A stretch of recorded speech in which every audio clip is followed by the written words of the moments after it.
we have a full contingent of the board. We had attendance earlier. So we'll just dive right in. Oh, start over. Today is Tuesday, June 23rd, 2026, and we're here in the Washington County Board of Commissioners work session. Clerk Moss, could you please take the roll? Certainly, Chair Harrington. Commissioner Snyder? Here. Aye. Commissioner Treese? Here. Vice Chair Willie? Here. Chair Harrington? Here. All right, now we'll dive into our first topic for today. There's Carl Schweitzer. And the topic is appoint members to the Parks and Recreation Advisory Board, as well as members to the Metzger Park Local Improvement District Advisory Board. Good afternoon, Chair Harrington. Good afternoon, Commissioners. Nice to see you again. Carl Schweitzer, your Parks Division Manager, and we have some vacancies on our two boards. Chair Harrington just identified them as the Parks and Recreation Advisory Board and the Metzger Park Local Improvement District. The Parks and Recreation Advisory Board is the county's board that was formed in 1966 for the purpose of advising county staff and your board on matters of operation, maintenance, and development relating to county parks. There are currently 5 members serving on active terms of 9 total seats, 3 terms expiring at the end of this month, and 1 seat vacant due to a midterm resignation. So there are 4 positions to appoint. The Metzger Park Local Improvement District Advisory Board was approved in 1975 for the purpose of providing stable funding for Metzger Park for the maintenance, operation, and development of it. The MPLIDAB is comprised of 7 members and 2 alternates. There are currently 4 members serving active terms, 2 of which are expiring in June. Additionally, there are 3 current vacancies due to midterm resignations. So there are 5 regular positions and 2 alternate positions available for appointment. And you can see in your materials that both boards have made recommendations to you. They recommend appointing Barry Bolding to fill a midterm vacancy to a term ending June 30th of 2028, and recommend reappointing Kim Jansen, Patrick McGee, and Nico Geerling to a term ending June 30th, 2029. For the Metzger Park Local Improvement District Advisory Board, they recommend appointing Roy Beatty and Barrett Johnson to fill a midterm vacancy to a term ending June 30th, 2028, and recommend reappointing Thomas McGowan and Jordan Silk, and appointing Aaron LaFollette to a term ending June 30th, 2029. There were no other applicants, so no appointments are being recommended to fill the alternate seats of the MPLIDAB. I have a question. Maybe I didn't read the packet right, or maybe I just didn't print everything right. On the Park and Recreation Advisory Board, it says that there are 7 applicants total, but I'm taking note of the District 3 folks, particularly because of Eagles Landing. I think that's District 3. And I can't find anything with Victoria Fisk. So the table says she's an applicant, but there's no applicant profile. That was just a miss. It just didn't get included. Okay. Apologies for that. But it was fully considered and debated by the Park and Recreation Advisory Board. Well, so my reason for asking is this, because Eagle Creek is so proximate to Tiger Tualatin area, given the weird geography over there. I was wondering about having someone who is more proximate to that area.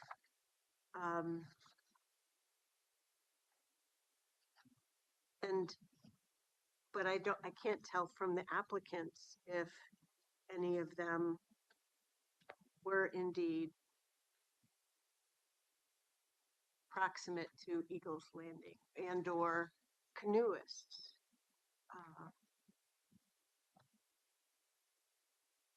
I'm not displeased with the experience and what's listed in the profile of Barry Bolding, but given Eagles Landing, I just feel like I would like to see someone active on the advisory board that is a canoe, kayak, water user versus what I see through the experience. So I'm fine with these appointments, but I'll just leave that as food for thought for the future. It just seems like a potential lack. Absence is the word I was looking for. Any comments on that? I mean, I could be totally wrong. No, I don't really have anything to add to that, other than the only information that we have from most of the candidates is what they put in their application. So we don't know everything about each of the candidates. My apologies for missing the application for Victoria Fisk. The notes on Mr. Bowling indicate that he lives, south of Forest Grove Cornelius, but that he's an active outdoorsman and has hiked 800 miles of the PCT. It does not specifically say that he does things on the water. I would just guess he does something as that avid of an outdoors person, but hard to know.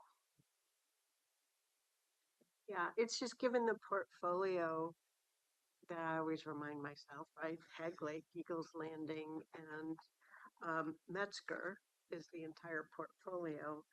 That's why I was thinking about it. I'm not displeased with these recommendations at all. Commissioner Willie, do you know Mr. Bowling related to the Salmonberry Trail work? That's listed on here too. I don't. You don't. The name doesn't ring off, but we have Lots of volunteers. Lots of people. hundreds of I know that volunteers. Carolyn has talked to him. How's that?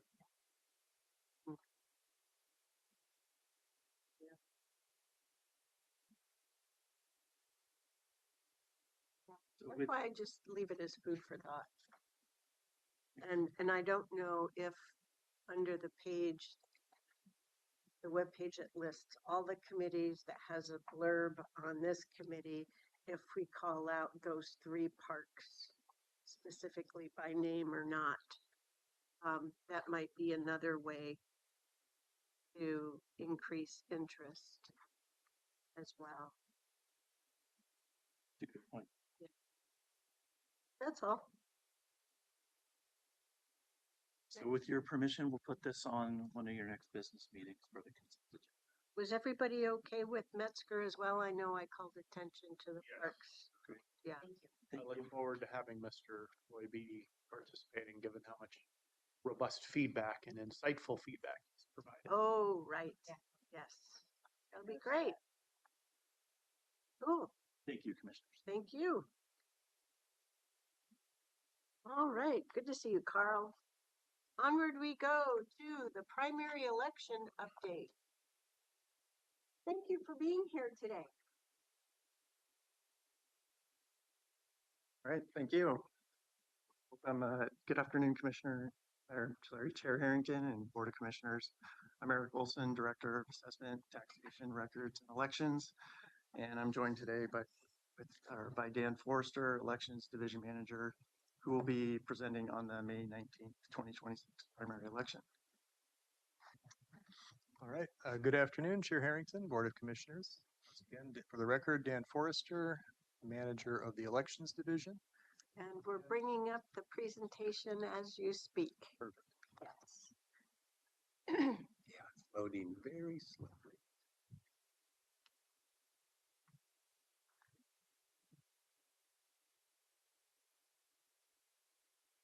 So,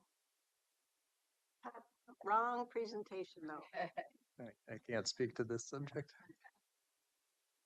As much as I'd like to. The pop quiz. You know what VRF stands for? Uh, Vehicle registration fee. That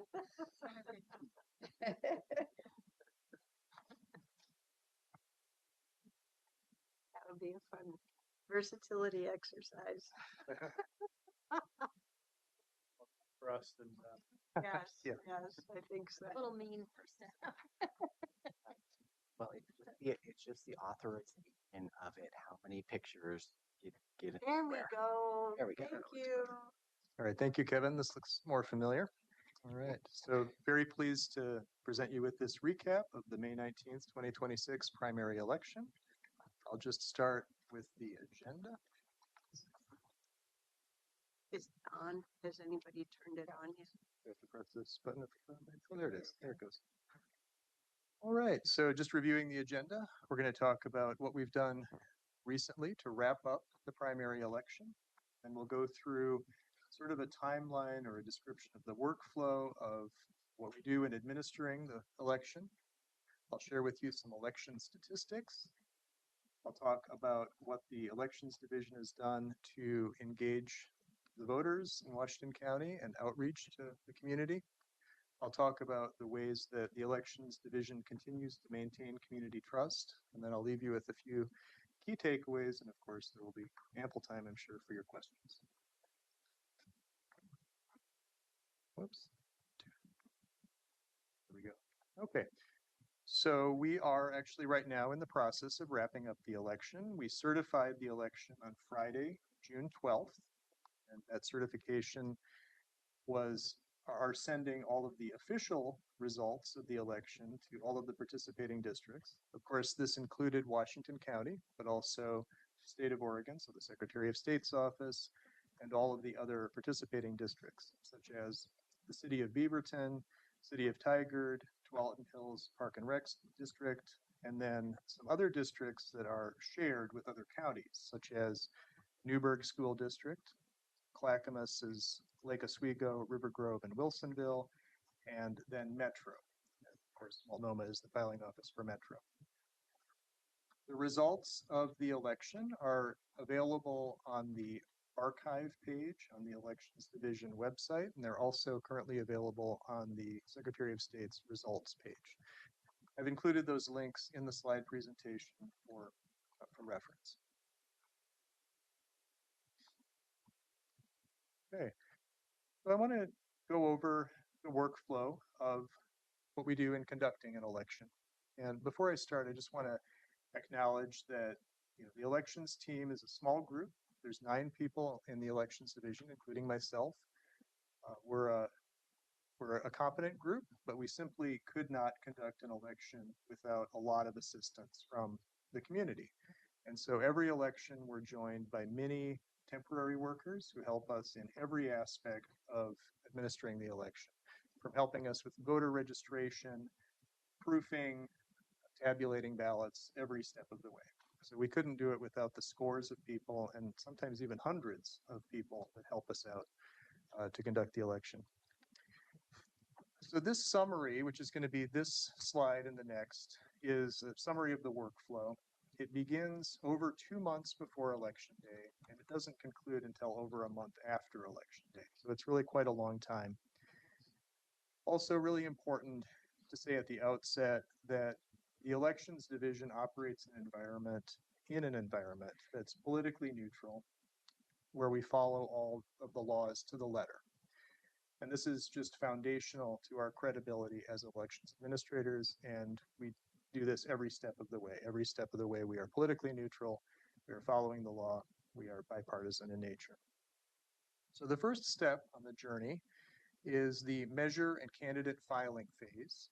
And this is where candidates are coming to our office to file for elected office. We are the filing office for county elected positions as well as special district elected positions. So in this last election, we had on the ballot county chair, commissioner for District 2 and District 4, and county auditor. We were also the filing office for the Washington County charter measure that appeared on the ballot and the THPRD measures, since they are a special district. The city of Beaverton is their own filing office for their candidates, and then they send us a certified list of candidates to put on the ballot. We are also the filing office for precinct committee person contests. And so these are partisan contests. They are grassroots organizers that are elected by precinct to work on party matters. And so we conduct those elections as well. So once we get done with the candidate and measure filing period, which is the deadline there is about 60 days before election day, we begin immediately on ballot design and proofing. We have a very short window to do our ballot design work, and it usually happens over a weekend.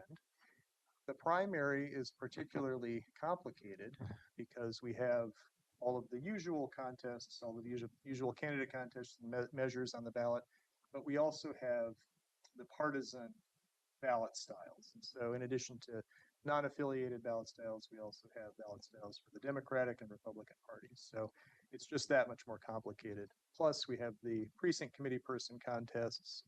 We call them PCPs for short. And those contests can be challenging because there are so many positions available in some of the precincts. Once we are done designing those ballots, and I should mention that there were over 1,000 ballot styles this primary election. Once we're done with that design, we begin proofing because, of course, there can't be any mistakes on the ballot. That takes a few days. That's where we have everybody on staff helping out in addition to a lot of temporary workers. We're exhaustively proofing the ballots, doing redundant work to make sure that we're catching every possible error. At the same time that ballot design and proofing is happening, we're also working on the voters pamphlet. Washington County is proud to offer the voters pamphlet to our voters. Not every county is able to do it, but Washington County has made it a priority. It's happening though at the very same time that we're doing all this other work. So it's a lot of work happening in a short period of time. Just as with the ballots, we can't have any errors on this public document, the voters pamphlet. So we're very careful to proof that exhaustively as well. When both of these, both the ballots and the voters pamphlets are designed and proofed, then we're ready to send them both off to the printers. We do that. And the next stop on our journey is logic and accuracy testing. And this is something that we're required to do by statute. It is an internal testing that we do to make sure that all of our tabulation equipment is working correctly and as expected. As I've mentioned a couple of times already, the primary election is very complicated. And so the logic and accuracy testing for this type of election is also very robust. So we had what we call a test deck of 32,000 ballots that we put through each one of our 6 tabulation scanning stations, just to make sure that they are all counting correctly and that the software is working correctly. The total number of test ballots scanned over all of those ballot stations was about 192,000. So quite robust testing.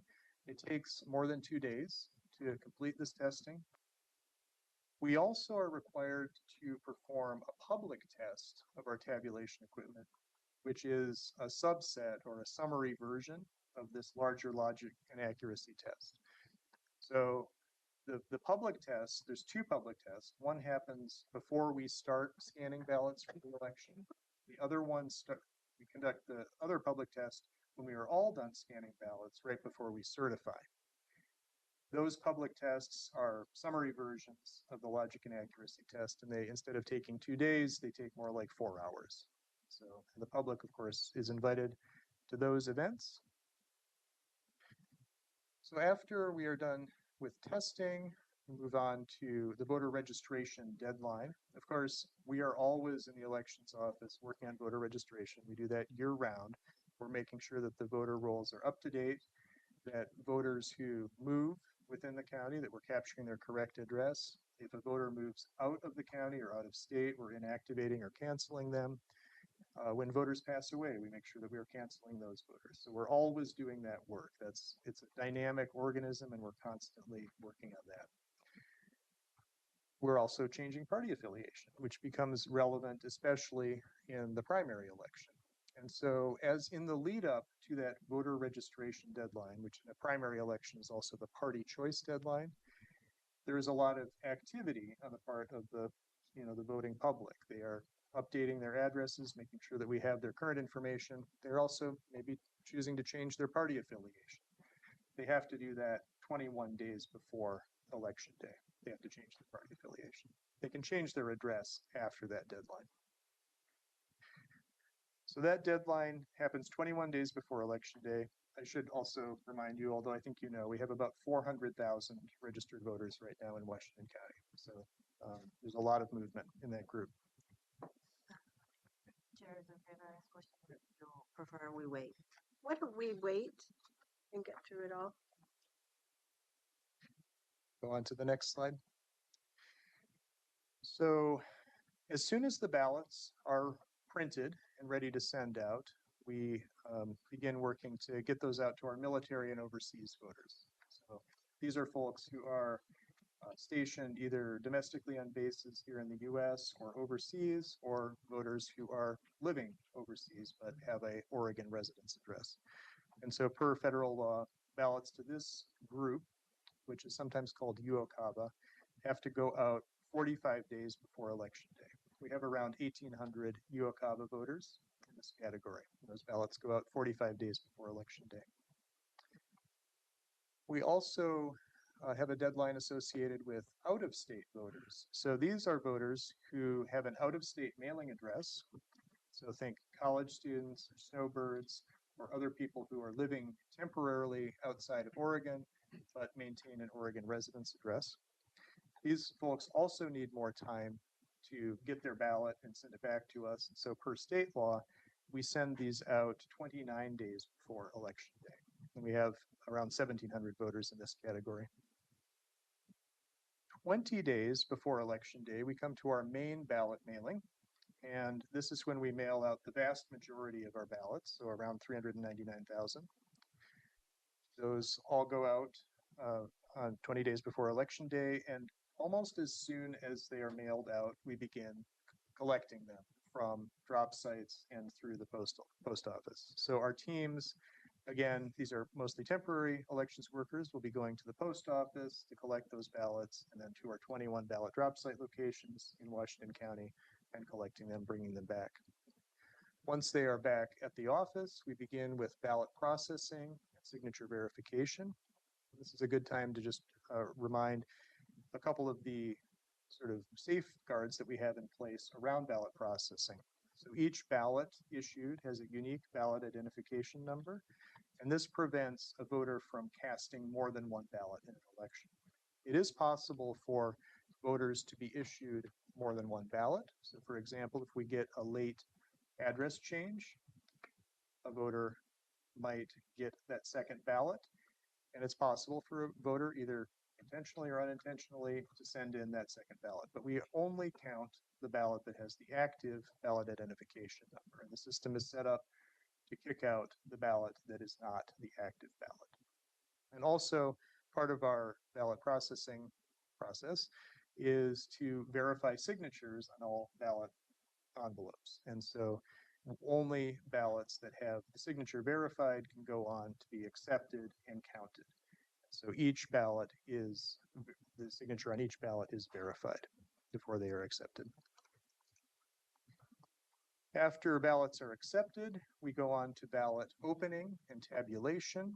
So the ballots are removed from the ballot return envelopes in a way that preserves the voter privacy and that keeps that secret ballot secret. And once that happens, they are scanned into our tabulation system, which begins counting the votes. So even though we don't know what those vote totals are, the system is working in the background to tabulate the totals. And they are kept secret until the 8:00 p.m. deadline on election day. Something that's happening too, along with tabulation of ballots, is adjudication of ballots. And so this is where we have bipartisan teams of election workers that are adjudicating votes to accord with the voter's intent. So for example, if the system cannot identify how a vote should be counted, I'll give the example of an overvote. So let's say the system seems to have perceived on the ballot that the voter has chosen two ovals in one contest. That's what we call an overvote. but perhaps the voter has actually marked off one, saying, I don't want this one, I want the other one. They've changed their mind. It requires a human team of adjudicators to go in and look and see what the voter's intent truly is. So that's an example of what those bipartisan teams of workers are doing. Another example could be if the voter has made a very light mark in an oval, or maybe they have done something else, like they've circled the oval. It would require human interaction with the system to correctly adjudicate those votes. So that's happening as we are doing tabulation. And then skipping ahead to the end, results reporting. So unofficial results of the election are available starting at 8 p.m. on election day. We have a schedule of results reporting where on election day, we'll do a results report at 8 p.m., 10 p.m., and then midnight. And then typically we will go to every Friday following up until the certification deadline. Those are all unofficial results until we get to the certification deadline, and then they are official. This election, we had a number of close contests, as I'm sure you're all aware. And so we responded to the high degree of interest from the public and the media and the campaigns and the candidates, and we increased the frequency of our results reporting just so people would have more clarity about where the results really were.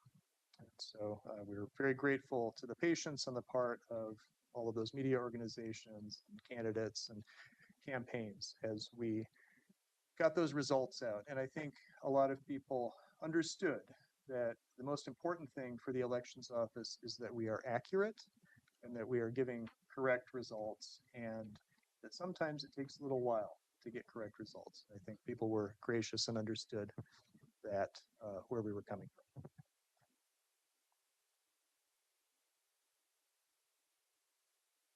Okay, well, I wanted to share with you a few statistics from this election. Up in the upper left-hand corner, we have voter turnout. And so in this primary election, we had around 154,000 ballots cast. This amounted to 38.5% voter turnout. This was actually a little bit on the high side for a primary election. Just comparing it to the last gubernatorial primary, we like to compare apples to apples when we're comparing different elections. The May 2022 election had 36.9% turnout and around 141,000 ballots cast. Of course, we had fewer voters in Washington County 4 years ago than we do today. Voter turnout can really range wildly. So we do like to look at comparable elections. So for a gubernatorial primary, we like to look at the last gubernatorial primary and maybe the one before that when we're making our projections. Because across the board, voter turnout can range from anywhere between 15% for a special district election all the way up to almost 80% for a presidential election. So there's quite a wide range there. In the upper right-hand tile, we have our estimated cost of election.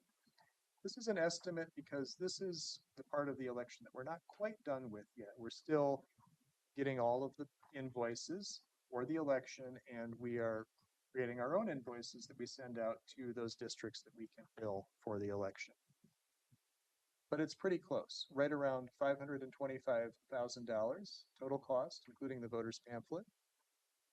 This works out to about $1.31 for every registered voter in the county, and about $3.41 for every ballot cast. That's all in cost. I'm sorry. Ballot printing, all of your staff, everything. Right, yes, that's staff time, well, so it's permanent staff overtime. It's all of our temporary worker labor. It is printing of ballots, it's mailing of ballots, printing of voter pamphlet, so inclusive. Yeah. Comparing it to the last gubernatorial election, it's pretty much in line. That one cost us $514,000. Again, we had fewer registered voters at the time, $1.35 per eligible voter in May 2022, and $3.64 per ballot cast. So we did a little bit better this time around on the cost. Across the board, $4 per ballot cast is an average cost. I remember I was so I was anticipating that question. All right, another statistic that we look at when we're summing up the election is the number of challenged ballots. So just to define this term, a challenged ballot is one where there is a signature that doesn't match, signature on the ballot envelope that doesn't match what we have on file, or when the voter has failed to sign the ballot entirely. So this election, we had right around 2,400 that were challenged due to a non-matching signature, right around 500 that were challenged because they didn't sign the ballot at all. And of those, so the voters have an opportunity to fix this problem and have their ballot counted. For those voters whose signature doesn't match, they have to fill out a registration card. For those who didn't sign the ballot, there's an affidavit that they can complete. And if they complete those forms and send them back within 3 weeks of election day, we're able to accept and count those ballots. And we call that curing the challenge. And so of those challenged ballots, 1327 were cured by that deadline. So, and these numbers are roughly in line with other comparable elections. And then finally, ballots counted. As I mentioned, we did have more than 1,000 ballot styles, 1,011 to be exact. We had 383 contests on the ballot. So the precinct committee person contests amount for the bulk of those. There's 155 precincts in the county, and there are Democratic and Republican PCP contests, so that is 310 of the contests. The remaining 73 are all of the other candidate contests and measures. We had 203 ballots this election, which the system was not able to read and that had to be manually adjudicated fully by our bipartisan teams. And these are ballots that were damaged where the system could not identify what ballot style it was. So we had to have a team go in and tell it what ballot style and how the voter intended to vote. And then finally, fun fact, we had 37 ballots that came back that were completely blank. And this is typical. We often will see a few dozen 37 out of 153, 686. Yeah, a small percentage. little message, nothing written on those. One more question on the ballot. So what if somebody marks two dots or the same? Overvote. So if They vote for they, both of them. right, if they choose both ovals, like, or multiple ovals in the same contest, that's what we call an overvote. So if it's a vote for one and they give us two ovals that are completely filled in, it's an overvote, neither of them count. And if they don't vote for either, is it an undervote? It's called an undervote. Yeah, okay. And what, on the undervote, what do you see as normal? It seemed like there are a lot of undervotes this time. Well, it depends on the contest. I think that we do see more undervotes when there is like there's one candidate filed and there's no opposition. Right. Right. So a lot of the judicial contests were undervoted. Yeah, but it's not unusual to see a lot of undervotes. And one common question that we get from voters is, do I have to vote every contest on the ballot? So, absolutely, you don't. You can vote for as many or as few, or as 37 voters decided, none. Do you think that was a message? That's an undervote. That was Does that an count That as, is. do those 37 count as undervotes for all contests? Yes, yeah, they would go into those totals. Yep. All right. So I want to share a little bit about what we're doing in our continuing efforts for voter engagement and outreach. So starting up on the top left again, Washington County is very happy that we're able to offer our voters the ballot tracks platform. This is a messaging tool that I'm sure you're all familiar with. I'm sure you're all signed up for it, but for those listening, it offers the opportunity to get a text message or email message or a phone message when the ballots have been sent out, when they have been received by the elections office, when they have been accepted, and if there is a signature challenge, they get a message that is tailored to that need as well. For all those people who come and testify about, well, I submitted my ballot, but it didn't get challenged. That's a plug for ballot tracks. Right. Ballot tracks is an excellent way to confirm that your ballot has been received and counted. How long have we had this availability? Oh, We have, I could get back to you on the exact date, but it has certainly been more than 7 or 8 years, I think. Yeah. I was gonna say 10, but maybe. Well, because the reason why I asked that question is because the one you asked was the folks that are saying, well, my ballot wasn't counted or something. They usually use 2020, Yeah. 2021 does. So I was wondering Last if ballot decade. tracks was available. Then it doesn't sound like it was. Yeah, and ballot tracks would give that confirmation to the voter, but of course we do in our voter registration database, we keep track of who has cast a ballot in a given election. So we can go back and look at that. And you've seen a steady increase in ballot tracks, correct? In fact, we have, right. And so the point I wanted to make with this slide is that we added 2,100 ballot tracks users in this last election. And so right now we are at close to 60,000 users. So close to 60,000 of our voters in Washington County have signed up for the service and are getting that confirmation. So it's a little bit more than 1/8 of our registered voters. And does that add to our cost per ballot? There is, yes, that is figured into the overall cost for the election. Worthwhile. I'm just, Yeah, Peace of mind is. oh, yeah. and in a way, it does offer a cost savings because we have to answer Don't get the less calls. less calls and less emails. Right. So another service that we're very pleased to offer is our Votes platform, and this is exclusively for the UOCAVA military and overseas voters who are allowed to cast their ballot electronically if they wish. So this is a mobile voting platform where they can mark their ballot using their device, their mobile phone, and then submit it using that device as well. So again, only available for those overseas voters who have for a long time been able to vote, cast their ballot using email.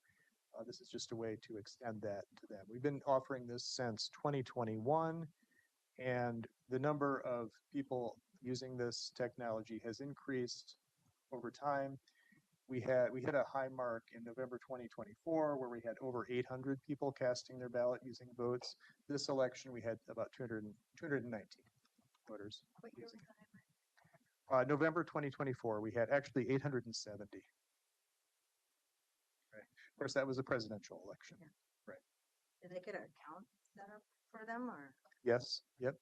They set up an account and yeah, we've had almost nothing but positive feedback with the Votes platform. Yeah.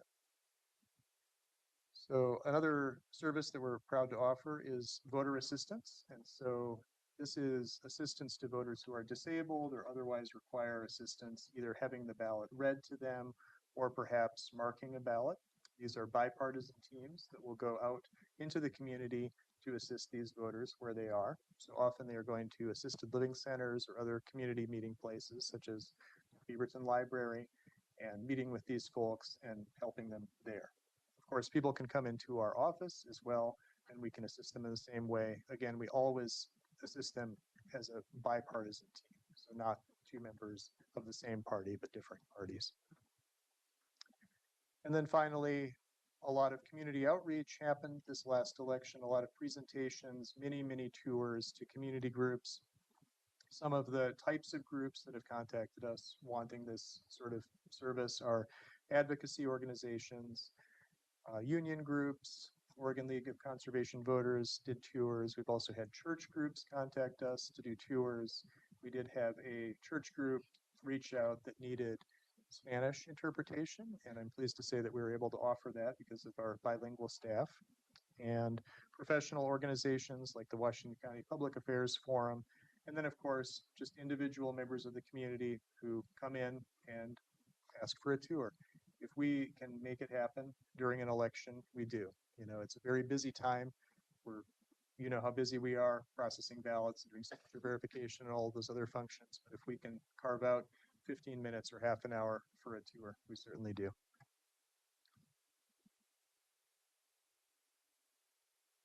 Okay. So this slide is around the efforts that we continue to make in maintaining community trust. Really, the most important thing is right up there at the top on the left. That's Washington County Elections Division follows the law. We follow all federal and state law regarding elections. And If we are ever in doubt, we consult the statute, we consult the rule book, we reach out to the Secretary of State as the Chief Elections Officer, ask for guidance and direction. We consult with our colleagues at other counties. Where the law is silent, we are making sure that we are following documented procedures that will guide us. So there are a lot of business practices that we have just internally in our office that are not necessarily spelled out in statute. We want to make sure that we are being uniform and consistent in our application. We want to be consistent internally within our office, and as much as possible, we like to be consistent with what other elections offices are doing in the other 35 counties in Oregon. And so we reach out and communicate with those offices to see what the best practice is. Following documented procedures necessarily leads to the next item on the left, accurate results. So if we are doing things consistently and in accordance with best practice in a way that we've agreed is the best way to do it, we are likely to achieve accurate results. We also have a number of double checks. I've mentioned a couple of the safeguards that we have in place, but we have a number of double checks in the process so that we are doing real-time reconciliation as we are processing ballots, and we are able to flag instances where we might have an exception that might be throwing our counts off, where we need to look to see if there's a mistake that's been made. Those are happening in real time. I talked on the last slide about tours and presentations. I wanted to emphasize it here as an aspect of maintaining community trust. We don't really see it as a nice to have or an optional thing. It's essential to what we do. Our job is to educate the community as to what is happening in the elections office, and so that is just critical and fundamental to what we do. Transparency and communication with the media and the public is always important, and even when, and especially when, we've made a mistake. So we want to make sure that we're getting out ahead of that, and we are, we are continuing to be seen as credible people who can own our mistakes and fix them. The last item here, it could be the first because it is one of the most important, remembering that the voters, the customers of the Washington County Elections Division are the reason that we do this work. And we spend a lot of effort in making sure that we are always reducing barriers for all of the eligible voters in Washington County, and that we are always working to ensure that the voters have the resources they need and the information they need in order to cast their ballot on time.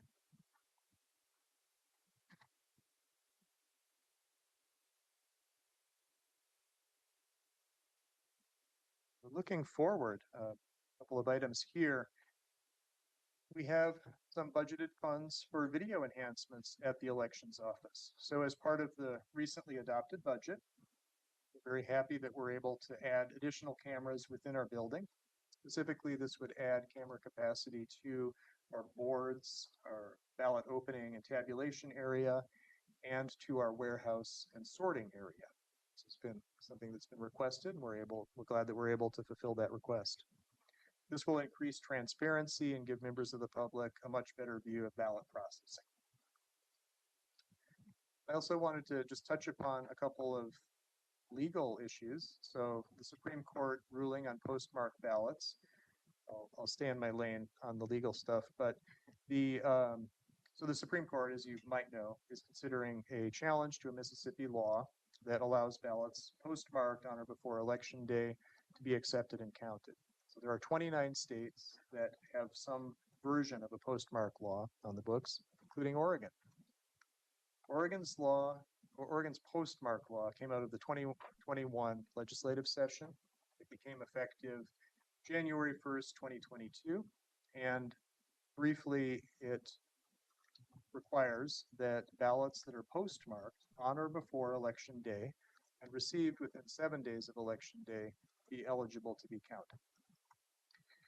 So there is a decision expected soon from the Supreme Court on this, possibly before July 1st.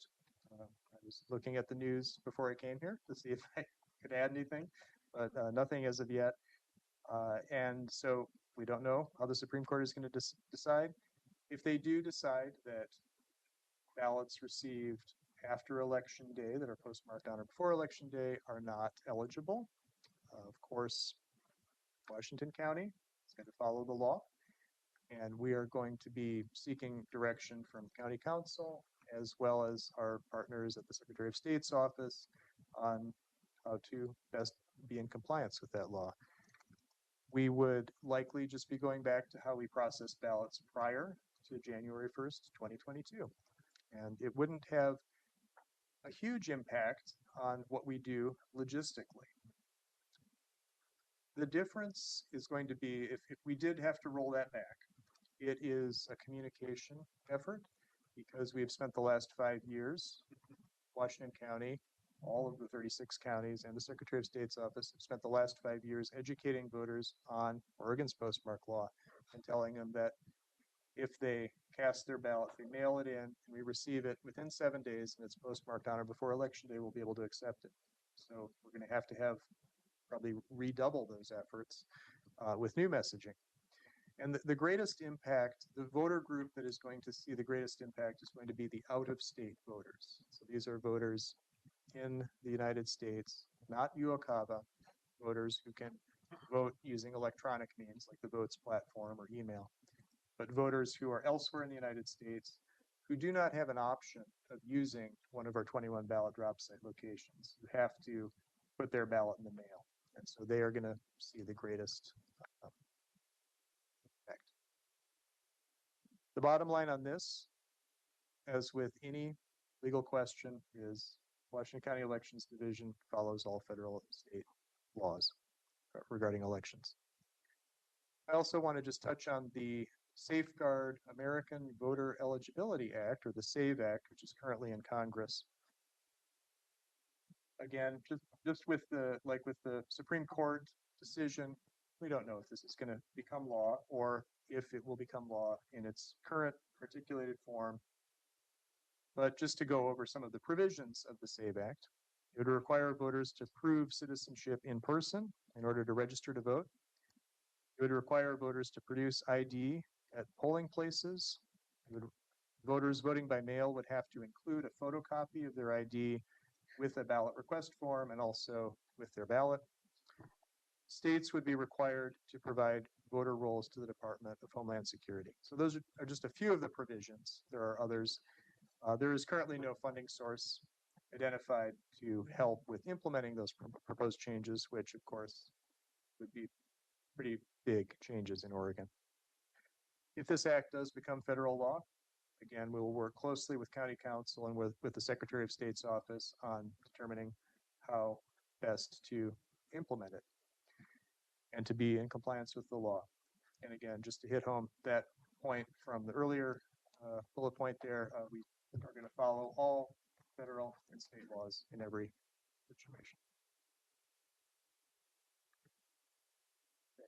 Finally, I just want to close with just a few key takeaways from this recap. Washington County Elections Division does work that is fair and accurate. So we are bipartisan. We are operating in a politically neutral environment. We're often working in bipartisan teams per statute. We follow the law. The folks that join us from the community, all of our temporary workers, they're just registered, they're voters here in Washington County, just like you and I. They care about the democratic process. They believe that fair elections are critical and necessary to society. The process is secure. The people who work in the process are secure. So the process is secure because of the multiple double checks and quality control steps that we have. And the people that do this work are kept secure, due in large part thanks to our law enforcement partners, particularly our friends at the Washington County Sheriff's Office. I want to thank them here in this environment here. Also, we are trusted. We are considered reliable and authoritative on elections matters. We are politically neutral and we are committed to accuracy. And this gives us trust and credibility in the community. Washington County voters can rely upon the Elections Division to provide reliable information and reliable contest results. We are subject matter experts in elections administration, and when we talk about elections, we speak with authority. So thank you very much. I appreciate the opportunity, and I just want to open it up for your questions. Commissioner Fye? Start off? Yeah, good afternoon. Thank you. Dan, Eric, thank you for your presentation. I appreciate the work you do and you the people you do this for and how secure um, this process is and how you carry this out with integrity. And so I appreciate. I know you guys are a lot of under under fire about this topic for about a year and a half now or so.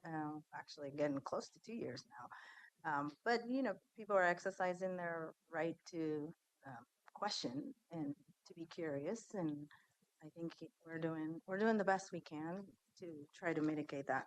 I did have a question specifically about your presentation today, and I think it's also influenced by some of the questions that we've been getting and comments that we've been hearing from people.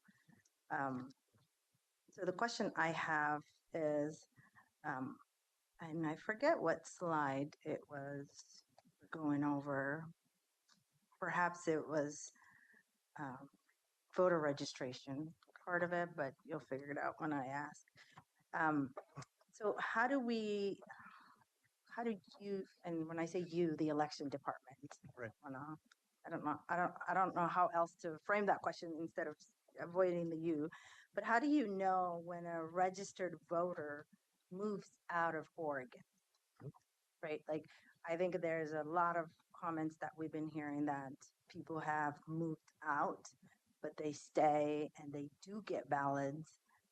And I think the cost, while the cost is very impressively low, I was assuming the cost is going to be very high every year because we have a critical number of people who are registered to vote. So I'm wondering, I'm assuming that the cost will come down as well if you know that people who are not in Oregon who are receiving ballots, because that's what we've heard. So how do you know if people are moving out, but they're still getting ballots out of Oregon? And then the second part of that question, part A, is who's responsible to clean the roll, the voter roll? Mhm. What is it called? Voter registration Voter rules. registration. And then the part B of that is how many missed elections will trigger Hmm. for that particular person, to become inactive and stop receiving ballots. Right. Good questions. Thank you. So just for the first part, there's a number of ways that we get that information when a voter has moved out of Washington County or out of the state. So one of those data sources is the Postal Service. So we use national change of address information to update the voter registration rolls. So this captures a lot of those folks who are, moving within Washington County or out of the state. We also participate in an information sharing partnership. This is through our partnership with the Secretary of State's office. It's called ERIC. ERIC. That's an acronym, Electronic Eric Olson, Registration. sitting right next to Sorry. your left. So the Electronic Registration Information Center, I think is what it stands for. And so there's a lot of participating states. And so they're able to share information so that if somebody registers to vote in one state, we hear about it in Oregon and vice versa. So it's just one more way that we get that information when somebody has registered in another state. And of course, we have return ballots as well. So if a ballot comes back undeliverable, then we use that information as well. And then, of course, the voters let us know sometimes.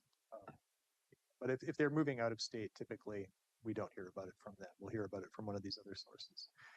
So we are concerned about the financial aspect of keeping those costs down. And so using these data sharing partnerships help us keep those costs down. But for us, it's even more important that those voter rolls are accurate. Yeah. And so that's the most important thing. In terms of who is responsible for doing this work, it is really the responsibility of all of the folks who are working in the elections office. We're all engaged in voter registration work. And then the second part of your question Refresh my memory, Who's please. responsible to remove voters from the voter Oh, roll? And right. And A- then, And then what triggers an inactivation? Yep. So the rule is that if they don't vote in 2 federal elections, they'll be removed from the voter rolls. two federal, 2 federal two elections. general elections, or is it 2 general, yeah. two Yeah. general? So 2 cycles, yeah, 8 years. Not a special election. Right, that's correct. And then the last question, I'll turn it back to you, Chair. wait a second, federal is every 2 years. It's presidential, it's every 4. Yes, yeah, yeah. It's 2 federal election cycles. So it's 4 years. 4 years. Basically, presidential election years is what you're referring to, right? That's how I understood two general. Because Right. So they're federal people on 2-year cycles. 2-year cycles. yeah, it's actually 2 presidential cycles, so 8 years. Thank you for the Thank you. clarification. And then the last question I had was this slide with the 4 corners, which happens to be my favorite slide show these days. Just bias here. And I had a question about, I appreciate, first of all, I do want to recognize the response and the level of details you provided. I hope the people listen to that and also encourage the state to continue to update that as well. Because if the state isn't updating out of state people, there's a lag for us as well. It impacts the number of people who are out of state, because I think there were multiple comments about And what's people your who were question? people who were not, I'm getting to it, Chair, thank you. People who are not in Oregon or out of this state yet they are voting or getting ballots. Those were the comments. So I think it's a good collaboration opportunity with the state to sort of, Mhm. and then Just to clarify on that point, so a voter who has a residence and a mailing address here in Oregon and moves to California or any other state is not going to have that ballot forwarded to that other address. Mhm. So ballots are not forwardable. So we would get that back as an undeliverable ballot in that case. So for a voter to receive a ballot in another state, they have to have registered with our office with a mailing address in that state. But I think what I've heard from residents who came to complain is, for whatever reasons, people could have been cohabitating, right? And then somebody moves out, but they continuously getting the ballot. Right. That's the nuances of the story that came out for me from those testimonies. But what I heard you say, and correct me if I'm wrong, is if the state isn't updating that information, it's really hard for the counties to know, because the state is busy too, dealing with so many more voters. So if the state isn't updating, then really the county, it's compulsory for you to still send ballot to that address. The other example that you didn't include is the person may have moved out of state, wherever, and not registered any other place. So those 2 data sharing sources that's that fair. Dan mentioned. So the ballots are going to continue to be sent to that original address. And they may not have done any mail forwarding there. So the ballot would still go to those homes or mailboxes.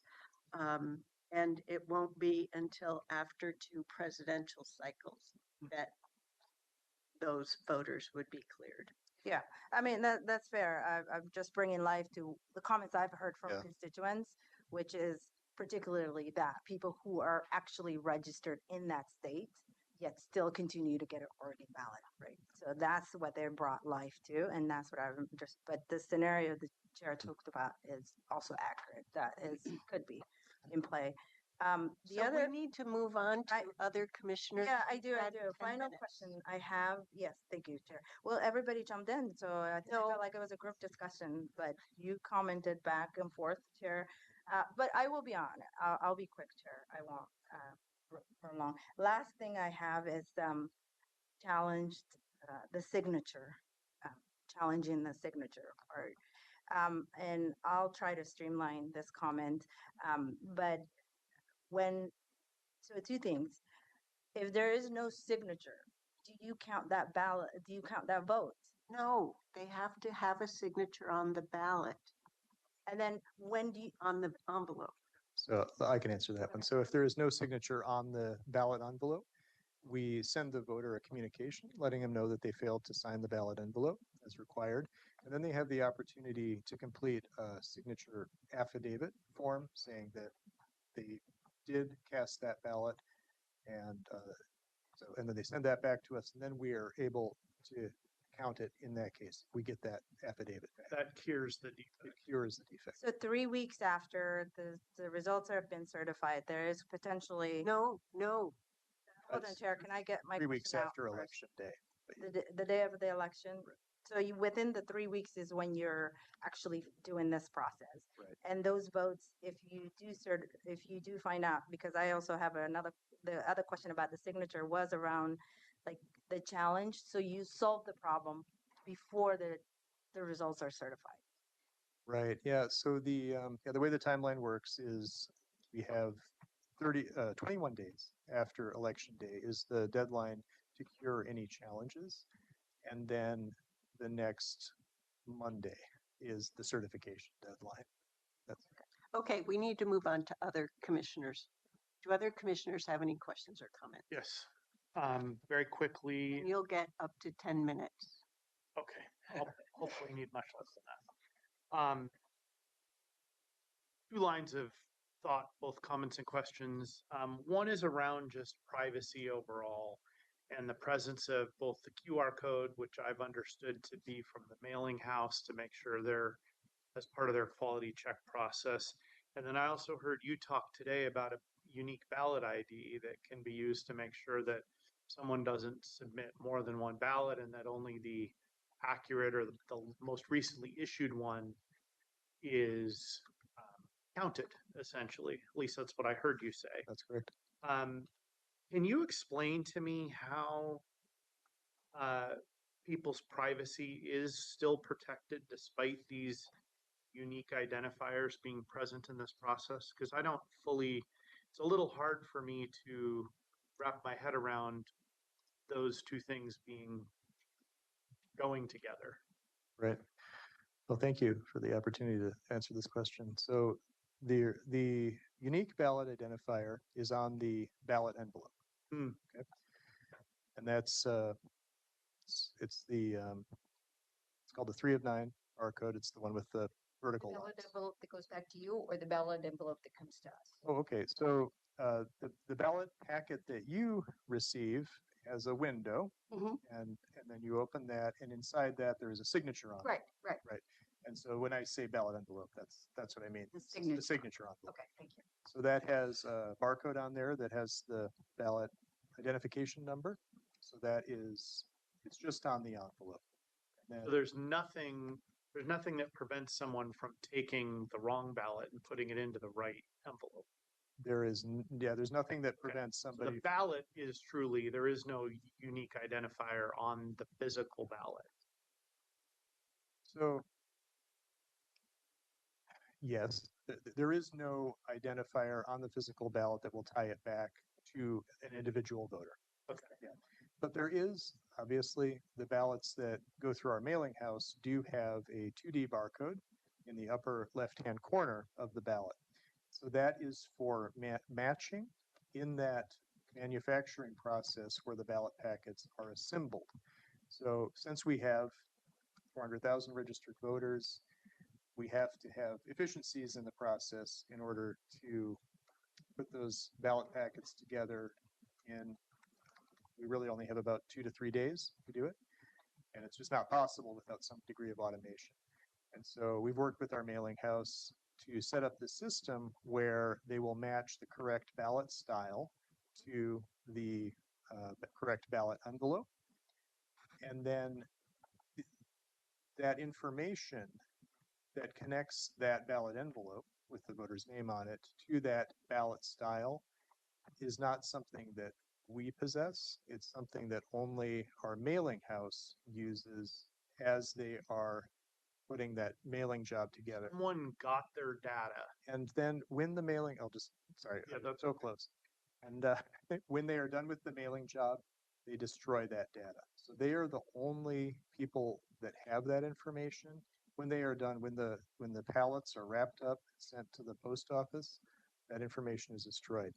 It wouldn't be possible for somebody to get their hands on that data. So if someone got that data, be the last question. If someone did manage to get that data somehow, would they be able to match it to an individual person or only to that ballot style? So I can't answer that question. I suspect it would be just to the ballot style. Okay. But it's a hypothetical, and since I've never been involved in that part of the process, I couldn't say. But it is part of our security agreement that information is destroyed. Immediately.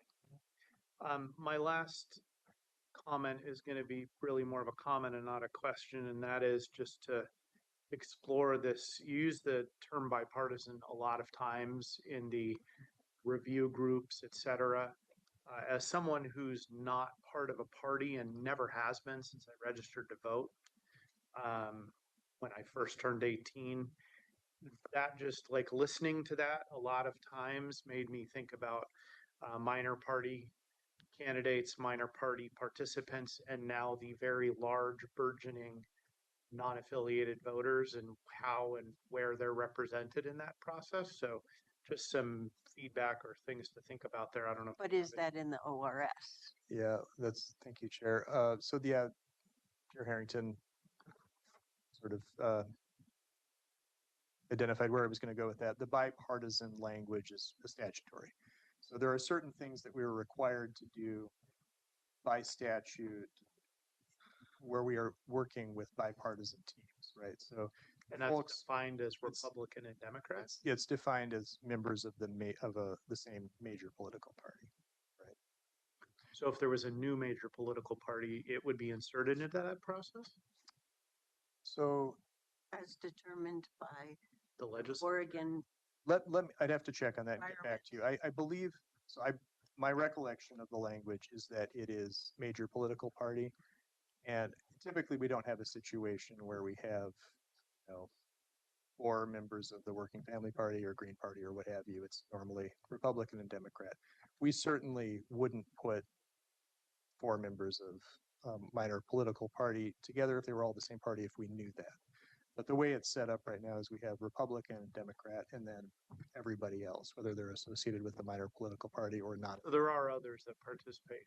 That's not just. Oh, yeah, certainly. When you say bipartisan, that means, to me, it means 2. Yeah. And it sounds like that's not Right. exactly. So there are NAV voters too? Oh, there are workers who are not affiliated.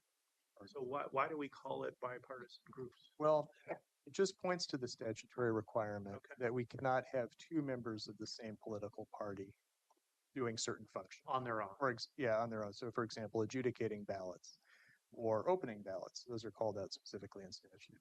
Okay, thank you. Other commissioners? I have Commissioner Tree? 2 questions. I'm a little unclear. We talk about inactive voters and then we'd use the term clearing the voter records. And I don't know if there's any difference between those two. You become inactive after 2 presidential cycles. I got that. But then what happens to you if you continue not vote? Are they ever removed totally? Right, yeah. So the distinction is actually between active, inactive, and canceled voters. Okay. So voters who move out of state, who are Canceled. deceased, or who don't participate in those 2 cycles are canceled. So the 2 cycles cancels you. It doesn't. And then what is the category? Is there a category inactive voters? Yes, yeah, And there are. what, and So if those we- are in that, maybe the 2, they voted in one, but not the next. Well, it would be if we sent out a ballot and we received that ballot back undeliverable. We would inactivate the voter because we don't know. Is there a process once they're inactive that they either get back or get off? Yeah, so if a voter becomes inactive, there's a correspondence that goes out, and that correspondence is a forwardable piece of mail. And so they have the option, if they receive that, to let us know that they want to cancel their registration, they've moved out of state, or no, they still want to be an active voter and they can send it back and let us know that. And if they do neither, They remain inactive. forever. I believe they would just remain inactive forever. Yeah. Thank you. And then the last question is, we're experiencing a lot of feedback from our in our meetings about the election processes. You well know. Are other jurisdictions in the same situation, to your knowledge? I'm sure you have meetings with other elections officials. Are they experiencing the same level of discussion that we are? I think it's going to vary, county by county, but I know that some of the other counties are definitely, getting a lot of feedback from constituents on these issues. At the same, to your knowledge? Yeah, I think so, Okay. to the same level. Okay, thank you. Not unusual. Okay. Commissioner Billy. Yeah. I was thinking of, and you don't have to answer this, but I was just saying, my wife and I sit down and we do our ballots. We do them together. And then what happens if I inadvertently pick up her ballot and put it in my envelope and I sign back my envelope from me and she does vice versa? Is that ever detected? Yes, it's very common. It happens every election. And so what we do in those cases, and this is pretty standard among, Washington or Oregon counties, is we call that a household swap. It's even got a name. So if your wife and you send in your ballots, but you've signed your wife's ballot and she signed your ballot, we can identify that the signature matches because we see that you're a member of the same household, and we are able to then accept both ballots as long as the signatures match. Okay. So there's a little bit of manual process that goes on in our office. So We you are do able tie the ballot to the envelope. Otherwise, how would you know? Oh, no. So what we do is we get that ballot envelope back. We see the signature. We see that Jerry Willie Name. is not matching the signature. And then we'll look at the other household members. So Commissioner Willie's question was a little different than the Different, one you're yeah. answering. He's asking if he put his ballot inside. My wife's ballot in my envelope. Yeah, Yeah. and I then, signed but then they sign the right ballot. Oh, okay. Or So, sign the right envelope. right. So in that case, no, as long as it was a ballot for the correct election, it would proceed as normal and we would just count it. Yeah. Okay. Right. Now, the exception would be if a voter, and this happens too, if they put a ballot from the wrong election. So let's say they were hanging on to their ballot from November 2025, which happens. And when we opened that up, we would see that it was the wrong election. And so that ballot would be rejected. Or from a different county. So these things happen. Yep. On to your question, Nafisa. My wife has actually submitted her ballot without signing the envelope, Mhm. and they did come back to her and say, you didn't sign it, and she went through the process, and it worked very smoothly. It was great.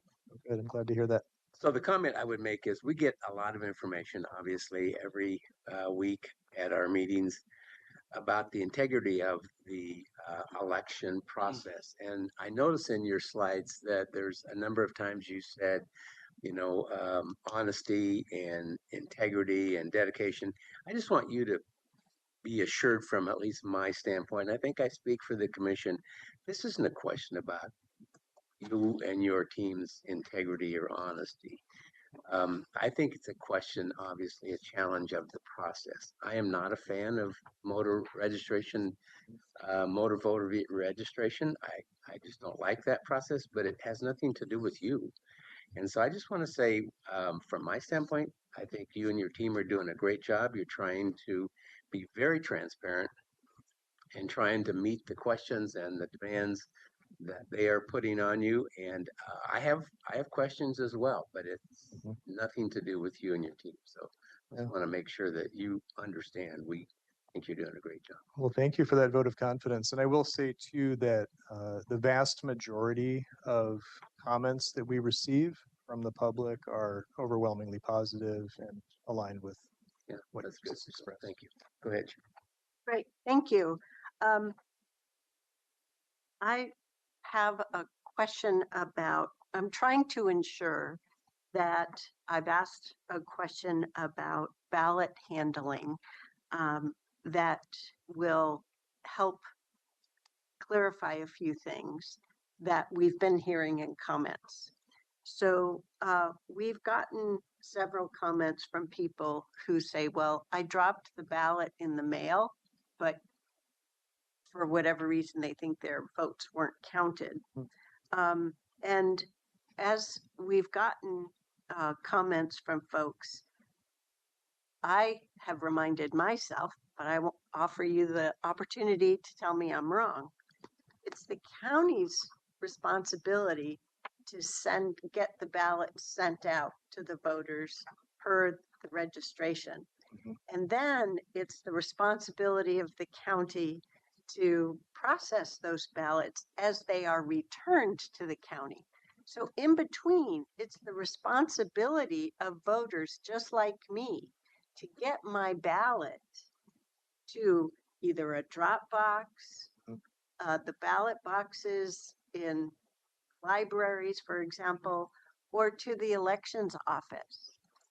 But just trusting that if I put it in the mail, it's going to get there, that's not the county's responsibility. Correct?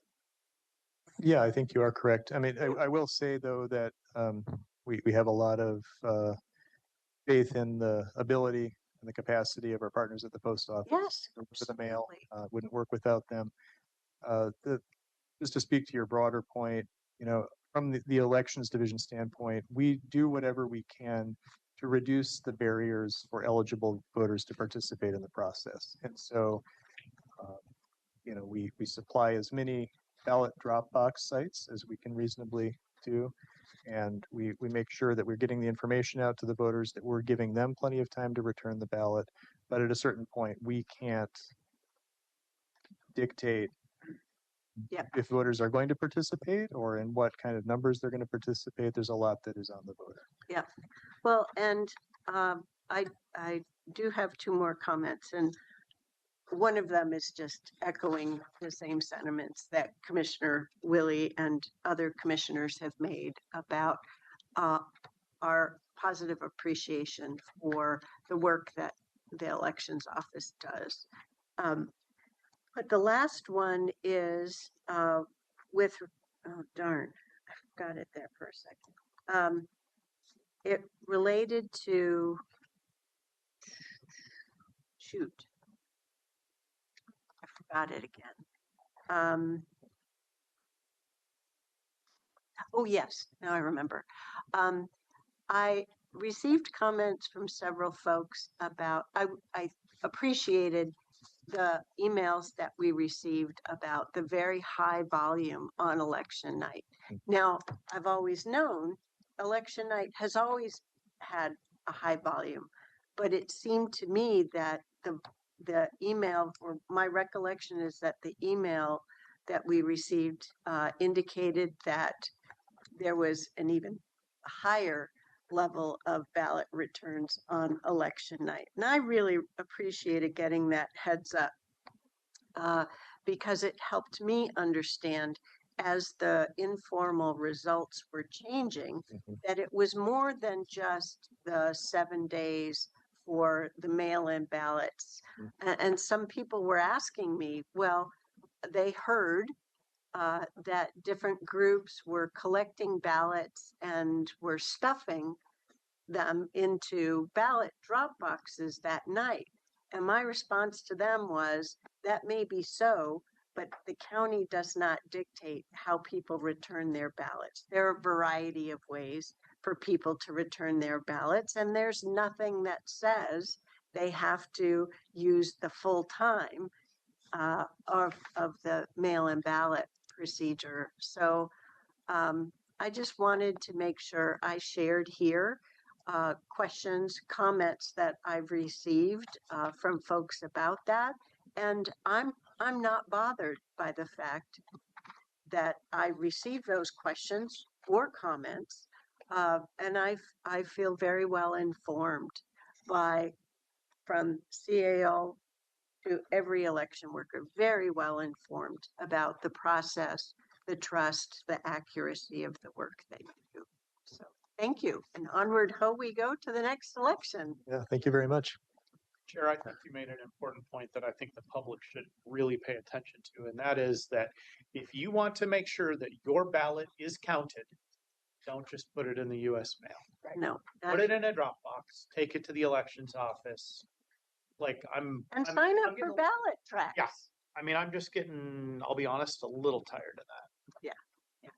There are I systems. mean, there's no one in this country that's like, yeah, if I put something in first class mail, I know it's going to get there.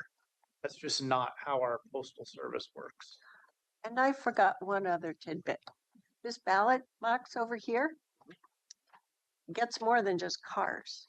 And during the cycle for this election, there were some pedestrians who found the slot didn't work. And so I just said, well, move it over. There's not a car right now. I'll stand here and hold the cars if they come. Stick it in the car slot. So I know I've used that slot before, but I don't know if there was a problem or anything. So Well, no, I hadn't heard that, so thank you for that feedback. We actually do have the option on those drop boxes to put another opening on the end, so we might look into doing that. Thank you. well, I was pleased to see that there are pedestrians using that box, not just cars. So keep up the good work. And I had a gentleman come in the building the day after election day, and he was very anxious about returning his ballot. And he said, you know, I have to prove that I voted.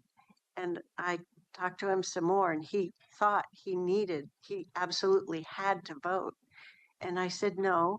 I said, but sadly, it's a day after election, so you missed it by one day. And so we went over that a few times. And I said, but don't worry, the November election is coming. So,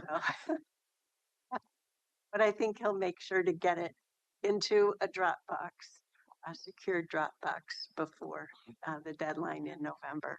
So, thank you again for your presentation Thank you. today, and to everyone in the organization, including folks across all of our departments who help make sure that everything goes smoothly. Thank you very much. Yeah, thank you. All righty. We're going to go on to another meaty topic, but for not as long, and that is the county vehicle registration fee. This is a half an hour, so we will take a break after this topic. But I will say that if we're not done with the topic and it's 3 o'clock, we need to take a break midstream. Okay? That's perfect. Okay, here you go. Oh, thank you. Hi, everyone. Ann Ober. I'm one of the assistant county administrators. Good afternoon, Chair and Commissioners. Jessica Pels, LUT Policy Analyst. Good afternoon, it's Stephen Roberts, Land Use and Transportation Director. We were here last month talking about the vehicle registration fee. Today, we are back to talk to you very specifically about two options that you asked us to return with. That is why we only have a half an hour, is because this really is two questions that we're trying to get through. As a reminder for you, this is the Resilient Transportation Funding Options Project. It was tied to the General Revenue Options Project, and we've been trying to solve revenues overall for the county. This is just one way that you all were trying to find some solutions, and this is the one we decided to move forward first. So we really appreciate the process, all of the engagement, all the outreach that's occurred in order to get us to today. And with that, I'm going to turn it over to Jessica. Great, thank you. So we'll just run quickly through the presentation. I know that you've seen this work plan many times, but we just included it for public reference. So over the past year, we went through all the steps and came up with a short-term funding strategy, which resulted in this work today. So when we were previously at the board on June 2nd, as Ann mentioned, the board discussion was around bringing back two scenarios. Scenario one is a $10 increase of vehicle registration fee every 2 years for 3 cycles. And we have some charts that will show this progression. VRF scenario 2 is a $15 increase over 2 consecutive years. And so these were the tiered sort of phased in approach versus the just one-time $30 increase that we were initially proposing. So these next few slides are some graphs showing just the progression of how the fees could start compounding in. So this first scenario is scenario 1. It's the 10-10-10, as we're calling it. And so you can see by year 32 is when it's the full $30 increase. So the chart has a couple things going on. The dashed orange line is showing our assumed annual total MSTIP funding, and that is based on the adopted board policy of applying the AV increase every year to the base. So it's the base starting in fiscal year 26, which is this year's budget, and then going up from there at 4%. And again, that is a budget policy so this is an assumption that can be changed by the board at any time, any budget year. It's also showing the green at the bottom of the chart is what we are assuming is available for cash flow. The gray line is showing our debt service payment, and that's paying back what we bonded to fund all our outstanding projects in MSTIP 3D and 3E, bonding cost sharing. And then the blue is the increment at the top that would be the vehicle registration fee revenue at the $10 increase for fiscal year 28, and then again in fiscal year 30, and then finally in fiscal year 32. Okay, so same thing for VRF scenario number 2. All the same elements are included in this chart, but the yellow, it's funny how these colors go. That yellow wasn't quite so yellow on my screen, but yellow would be the $15 increase. So that would be $15 increase in fiscal year 28, $15 in fiscal year 29, and then steady through fiscal year 32. Now this chart is a comparison of them. And actually, I don't know how to go back, but oh yeah, okay. So here I wanted to point out one thing. We're talking about MSTIP funding here, and how we began this whole project was talking about backfilling our MSTIP with the new increased increment revenue. And that is our intent going forward. But we will likely would write an ordinance in more flexible language in case there were some unforeseen maintenance needs for that money, some bridge repair or landslide on Timber Road, or all these things that come up that we can't anticipate. So we want to make it somewhat flexible. Road right away. Still has to be used in the road right away. Absolutely. Can I just add one? Absolutely. Part of why this is important is because MSTIP actually funds a variety of things. These funds are really more contained to roadways. So you couldn't use it on trails. You couldn't use it in other spaces, but it could still go into the MSTIP funding pot. Can I also want to clarify, because really it's about reducing reliance on county general fund for transportation, including MSTIP, not necessarily backfilling MSTIP, because I just want to be clear, because to some people backfilling might mean going back 5 years to reductions that were made. So that's not necessarily what it would be going forward, reducing reliance on county general fund transfers. Yeah, that's a good clarification. Thank you. This chart sort of shows that the hatched green is the VRF that we already get, and that is our maintenance focused revenue that we use, the $30 per year, the current one. And then the blue, the yellow, and the gray are showing the scenarios that we reviewed as part of this analysis.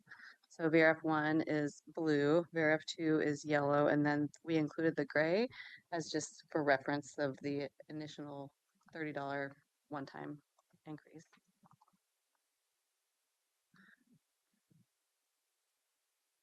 Okay, and then this table we just put in here as a reference. This is showing the compounding, how much cumulative revenue we would expect to get over that 5-year period from fiscal year 20 when it would initially come into play through fiscal year 32. So this is just for your reference.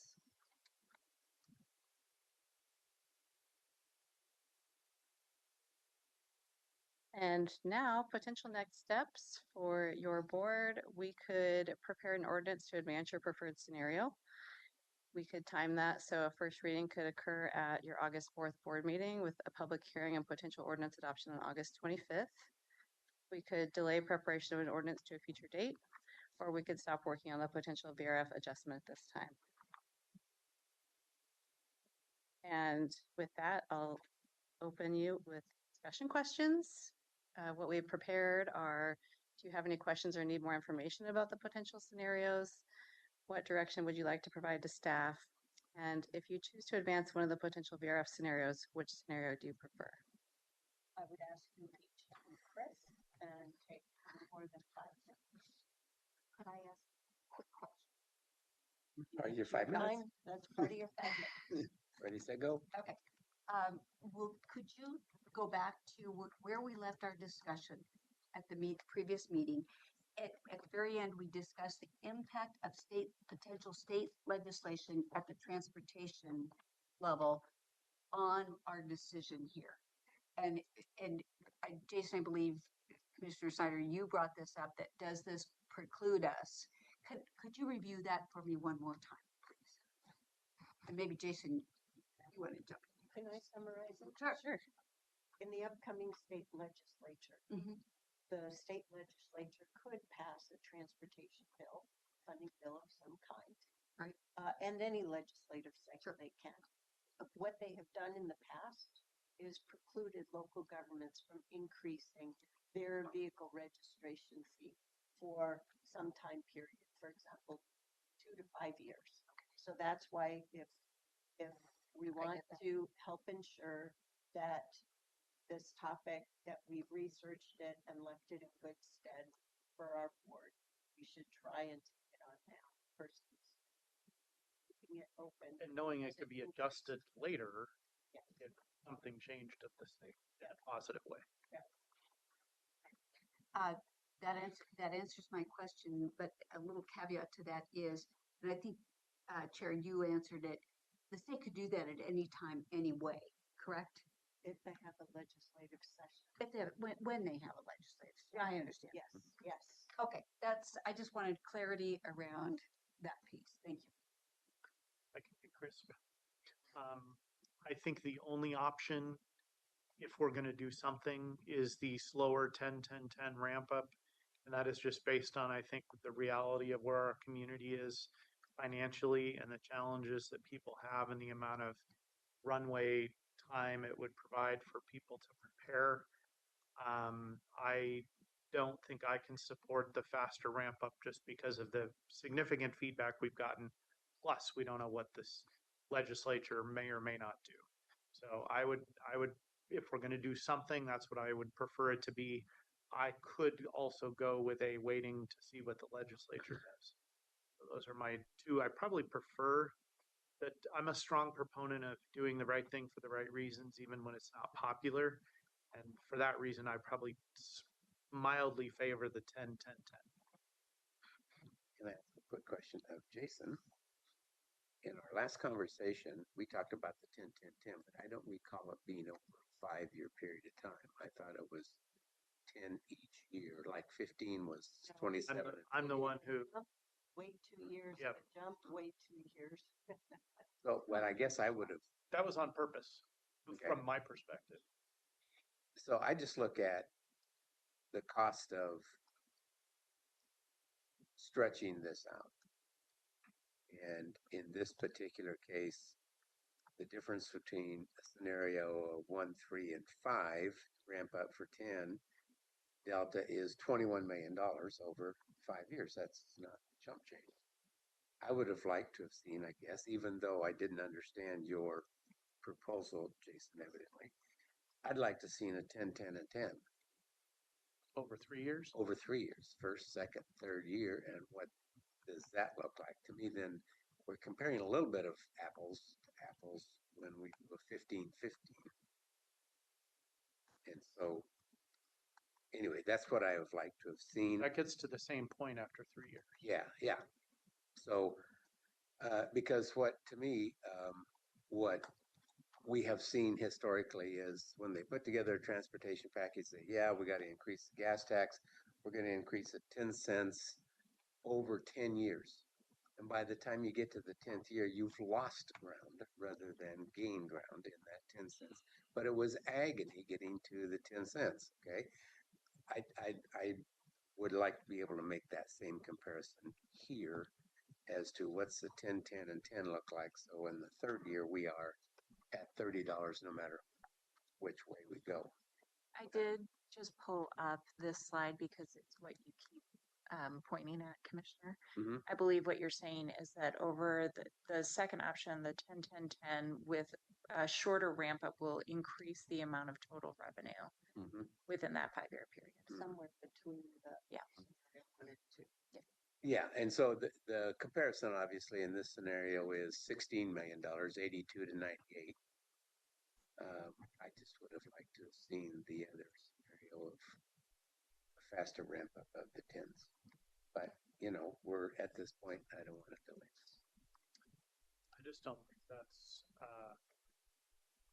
listening enough to our community. Can we not debate it at the moment? Can we let everyone share their piece? Commissioner Five? So question, I'll be crisp too. I'll try. Question number one, do I have any questions or need more information? I think you've done a phenomenal job of researching and having briefing with us. So I don't have any questions. I think you've educated me enough. What direction would you like to provide to staff? I would like us to pause and not take direction in this. It's not lost on me. A few months ago, we had a presentation about community polling where 65% of them said they were personally struggling with their personal finances. So that's not lost on me. And I think we need to listen to the community. If you choose to advance I choose not to advance any option right now. We need to pause. We need to listen to the community and not hit any more people's pocketbook. Okay, I'll go next. I first want to start with, I'm really pleased with the process that we've used in advance of this project, right? Our strategic plan update, our service level assessment, looking at what's mandated and what's not, all of the misstep planning, all of the every year getting the annual road maintenance budget, and tracking how House Bill 2017 impacted things, then how the the transportation bill of the last 2 years was jeopardizing 50, 30, 20. But in all of that time, and so while I was a Metro councilor, not on the commission, and now these 7.5 years that we've been here, we've been hearing about how the backlog has increased just for maintenance, let alone the build out of new. And because of the multiple transportation bills that I've seen as an elected official, that's why I did the math of saying, okay, you got a sunk cost, you have a car. It's a 2-year cycle for your registration. And I'm breaking it down just like I did in a prior work session. If you get one oil change a year, I used the internet, and the cheapest I could find, the average for oil change was $35 to $75. Car insurance, the average is $1,700 a year to $2,100 a year. People could opt out of the state minimum liability, and that drops their insurance down to $700 and $900 a year. So I took the absolute lowest, $700 for car insurance, $35 for one oil change, and just the original jump that we had. And I similarly took I did everything over the 2 years. And the percentage wise, if we use the lowest of that range, the $35, it was still, no matter what scenario you ran, it was less than a 4% change. And I say this because the headline is less than a 4% change. okay? Not a doubling of the rates. It's not what we're trying to do. We're trying to relieve pressure on our general fund. And if you look at the percentages here, we have to raise the VRM. We have to, because we need this relief for the general fund. Future boards will thank us for doing this. Okay, so I cannot vote. I do not agree with not doing anything, because the same people who say they're struggling with their personal finances are the same people who are going to work their wheel well, their tire wheel, just like I did in New England a whole bunch of times, because it's pothole city. And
Welcome back, commissioners, and back to you, Chair Harrington. Terrific. We are back from break.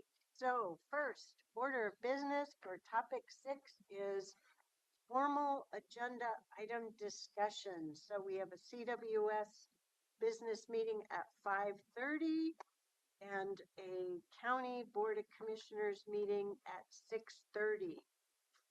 Does anyone have any questions with regard to the county business meeting tonight?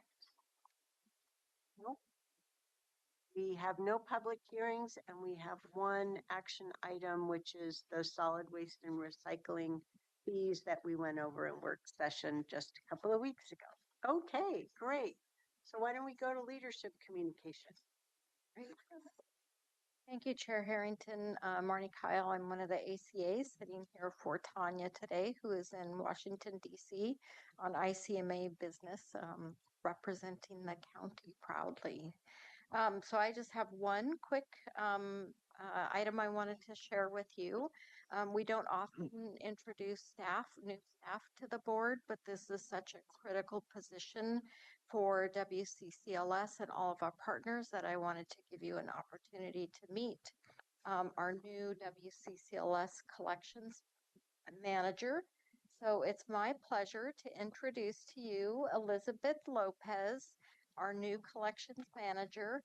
Elizabeth brings over a decade of leadership experience at Hillsborough Public Library, where she has successfully guided teams, managed major service areas, and built strong community-focused programs. She has a proven track record of innovation and adaptability, including improving access to children's spaces, maintaining service opportunities during major vendor disruptions, and modifying programs to meet community needs during COVID. Her work reflects a deep commitment to equitable, patron-driven services, particularly through advocacy for Spanish-speaking and underserved populations. Elizabeth's collaborative approach and broad expertise position her well to strengthen the system-wide collections and advanced services that reflect the needs of our community. So we're thrilled to bring Elizabeth on board and introduce you to her. I'm just really excited to be able to be part of this project and work collaboratively with all of our partner libraries to learn what is special about each library's collections and continue to move the work forward in a collaborative manner. I'm really excited and grateful to be part of this project and just be able to continue to provide community-driven services with our collections across Washington County. Thank you. That's great. We know it's a whole new body of work, but working with each of the partner libraries is really important. Given your background, I'm even more confident that we can be successful in meeting the individualized needs through this program. I would certainly agree with that, and I really appreciate that you use the term collaboratively when you talked about that as we work toward this need for efficiency and saving money in the process as well. So thank you very much, and I speak for myself, but I'm pretty sure I speak for everybody when I say we're here to support you through this process. Thank you. I appreciate Yeah, I would say welcome to Washington County. I was curious to see Lisa in the room, and I was like, did I miss something on the agenda? And then I thought, Just really good stuff. surprised if you said, you know. So, but now I know the cat is welcome, and I am happy to hear that you're joined Washington County. I'm happy to. Great. Great. Thank you. Welcome aboard. Thanks. Congratulations. That's all I have. Thank you. Good afternoon, Chair, Commissioners. Kind of building on Marnie's update, because that's how we do it in sync. I wanted to let your board know that after the adoption of your budget last week, the Office of County Counsel is moving forward with several recruitments. We are close to filling our 2 open positions and working really closely with HR to do some reclassifications and add some new positions. So I keep saying to Mr. Bush, it's kind of overwhelming amount of recruitment we're doing, but it's a good problem to have. So we are moving ahead with that. We actually have filled one position, and that person is supposed to start next week, so couldn't be better timing. We're very excited, and we will bring her down to meet you when she arrives. So other than that, work continues. We're busy upstairs and be available to your board for your needs and departments. Well, I don't envy our legal department nor all of the other departments looking into the new proposed rules from OMB and trying to assess the impacts. While NACO lets us know that there may be a few positives, usually that flexibility comes with an even greater set of negatives. So thank you in advance for all of that really hard work to look into that. And if we need to sign on any letters or given deadlines proactively at a work session or a board meeting, give thumbs up on some major points and then allow for the final letter to just be signed by the board on behalf with those themes. That'll be great. And that's in progress, I believe, and as well some analysis, internal analysis with all the partners here that are impacted. We're looking at all of that. Great, thank you. Okay, board discussion. You've got 5 minutes. Board communication. I'll go first because I don't have a lot to report. I've been on vacation, but the one thing that I wanted to bring back to you all was last week JPAC supported the IBR MTIM amendment, and what this board decided unanimously was to support the project as is, not with no amendments. There were 3 different amendments that came on JPAC. One was from the mayor of Vancouver, Washington, and that was a bit of a technical, which impacted the legal language in the amendments. And the attorney from Metro educated us that would actually impact and will delay the project. It was a minor amendment, but it impacted language, so that was also not voted. So it failed. And then there was another amendment from Multnomah County, and this amendment wasn't specifically to the legal language, but sort of the resolution from Metro. They wanted to add 2 whereas, and we voted not in support of that. Even though it was just a bit of we could have abstained, but carrying the wishes of this board. But that amendment passed. Now there was a 3rd amendment from the mayors of Washington County, and that was specifically, it has to do with the low income part of the tolling, when tolling happens. And that amendment also failed. And then the original amendment was voted on, and it barely passed because of so many people abstained, but it did pass. So the MTIM amendment for the IBR is moving forward. And that concludes my update. I'll go. So yeah, last week was the first, District 4 was the first community engagement listening session. In person or virtual? In person. Thank you. And there was 3 attendees. 2 were from District 2 and 1 was from District 4. So we had a good conversation about what's community look like, what's a new program format look like. It was a good conversation, even though I only had 1 District 4 representative there, but still a good conversation. On Thursday, I met with the new GM from Clean Water Services, Rahim, and that was a great conversation as well to get his perspective of what he's been in office 1 month or something like that. And so he's been doing some great things, meeting with staff, and we'll look forward to hearing more from his plan of action. We also had the Clean Water Services Audit Committee meeting. We met with the independent auditor. She walked us through the process and the timelines of the audit. That is going to be the June 30, 26 audit. They are already in, they have interim field work starting actually yesterday. And so they're getting a good run on this. Hopefully we will have that audit completed and delivered to us by November 30th. And in December, we may have our first not first official audit committee meeting because we've had two, but this will be the one, our first audit report that we will have be going over. Yesterday, I had an interesting conversation with Stephen regarding the project that is going to be on Century Boulevard Extension. This is an MSTIP project. It's been in the works for years and years and years. 20 at least. Yeah, actually it's longer than that, I think, according to my sources there. But the bottom line is it's been a while. This person, young woman, really did her homework. She was asked her if she wanted to be on the planning commission later.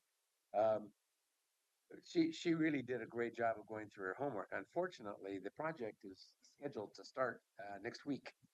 So it's a little late to be asking for a delay or a reevaluation of the project. And like I said, I asked her how long she had been living in that neighborhood, and she said 3 years. And I said, so okay, this project has been going on well before actually this neighborhood, before the Century High School was built. So, and she was very gracious about it. We're going to hear from her tonight in the 5-minute presentation, so you'll understand.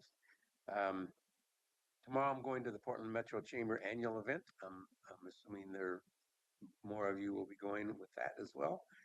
We'll hear from the Blazers' new owner, Tom Dundon. Thursday morning is the Romac field trip. That's our rural roads field trip. We do this once a year. It's really great to get out into the agriculture community to see what our road structure looks like and what we've got planned out there for projects. And that's a good thing. I appreciate that. So Todd, wherever you are, I saw you out there a few minutes ago. Thank you for arranging that. Monday I'm planning on attending via Zoom. You're going to be in Sisters for this, but the AOC webinar, I'm going to be listening in. You mean the ledge retreat? Yeah. Okay. Yeah, but they're going to have a section on the Transportation and Community Development Steering Committee will be, and I think that's like 3:30 or something. So I'm happy that I can cue in on that because I am on that committee as well. I won't vouch for the audio being real quick. That's always the problem on that, and you really can't be engaged, but you can at least hopefully listen. Yeah. Friday night, I cannot attend, but that's Adelante Mejeda's gala is on Friday evening.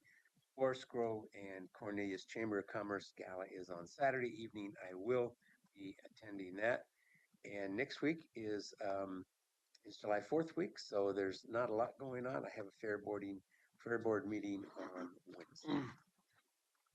Just in time. Who else? I can go next. Great. Last week I had a check-in, my regular check-in with Chief Deputy Jim Wheaton. He is around for a little longer and then going to the FBI Academy. Yesterday morning, I went on a tour at the PGE. It's down at their IOC, which is the Integrated Operations Center in Tualatin. It was really interesting. It's highly secured, very much state of the art. We got to see the transmission information that was coming in and out, as well as the distribution, and also the trading desk. So it was very interesting to see. What was it again? The Integrated Operations Center in Tualatin. Oh, okay. It's down off 124th. Were you reacting to the trading desk comment? Do you know what that means? No. So the trading desk is where they buy and sell electricity, but it's highly in real time. And with my history, I've been involved in this before, but they have a very strong wall between the distribution and transmission side and the trading side because Yeah. it's Yeah.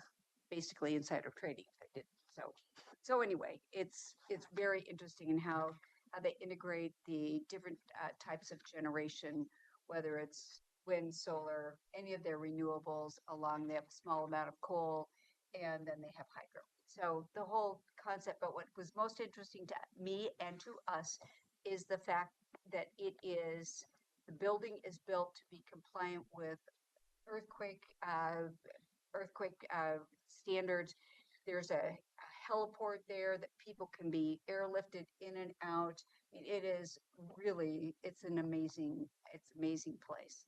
So and just understanding how it was built, to what specifications, and to what need for the entire region was remarkable.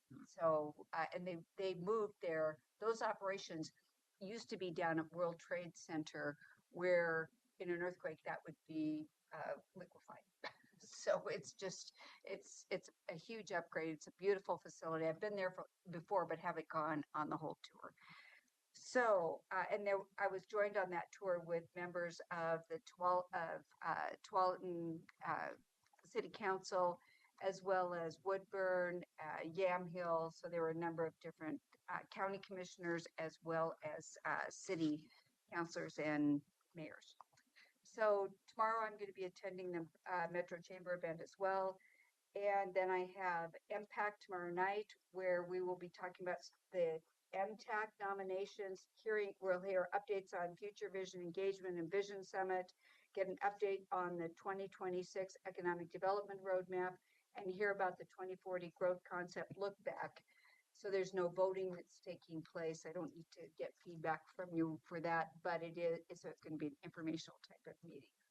Then I have a meeting Thursday, the RWAC meeting. It's going to include a debrief on the fiscal year 26-27 budget and fees, and a progress report on the regional waste plan and the 26-27 advisory planning work. So again, no votes there. I will be attending, and I believe the chair is going to be attending as well, the District 2 Community in-person listening session, and that's Thursday night.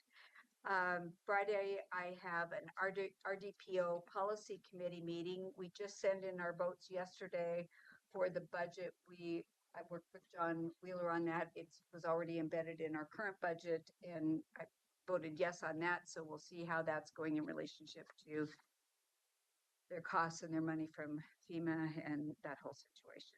And then I'll have my first one-on-one with Rahim on Friday afternoon, and I will be attending the Adelante Mujeres Fiesta of Hope Gala. Good, thank you.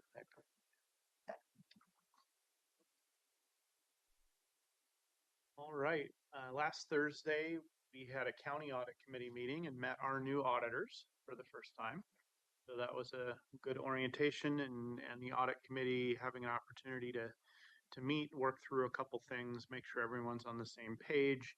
I think the other message I would give you is that it is likely that with the Workday implementation, that there's work being done to be more on time, but it's going to be a challenging year. There's not a lack of effort, et cetera, but I think our auditors also recognize that. The new auditors are acutely aware of the ERP implementation. So a couple heads up there. Yesterday, I had my second one-on-one with our new CWS general manager. We've been really getting up on a number of issues that I've been able to help a little bit with the assignments I've had, like around Quick, et cetera. Thursday of this week, I'm going to be at an Explore Tualatin Valley and Tualatin Riverkeeper combined event at Tualatin Community Park in my role as a Explore Tualatin Valley board member. Friday, there's an HB 2017 Advisory Committee.